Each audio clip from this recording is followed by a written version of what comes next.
notorious for its brutality, mass killings, abduction and beheadings, ISIL has been telling jihadist groups worldwide that they must accept its supreme authority. Many already have, including some in Africa. In February this year, one of the group's most brutal and high-profile atrocities took place in Libya. ISIL-affiliated militants beheaded 21 Egyptian Coptic Christians. 2 months later, in April, some 30 Ethiopian Christian migrant workers would face a similar fate. The instability in Libya has provided a gateway for ISIL to make inroads there. Last year, jihadists declared a caliphate around the eastern town of Darna.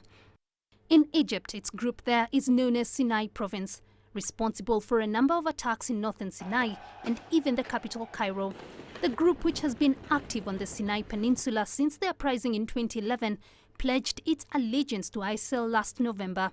It is said to have at least 1,000 militants. In January this year, Morocco announced it's dismantled a cell sending fighters to join ISIL in Iraq and Syria. Tunisia too, which has also seen a number of terrorist attacks, is said to have the highest number of foreign fighters in ISIL. In Algeria, Frenchman Hervé Godel was among the first known victims of ISIL in Africa. He was kidnapped and beheaded last September by a group that declared itself an affiliate of the Islamic State. While ISIL's influence had long been visible in Boko Haram's 6-year insurgency, it was only in March this year that the militants in Nigeria announced their allegiance to ISIL. ISIL, in turn, has been influenced by Boko Haram. When it took Yazidi hostages in Iraq in 2014, it cited Boko Haram's infamous kidnapping of 276 girls in Chibok.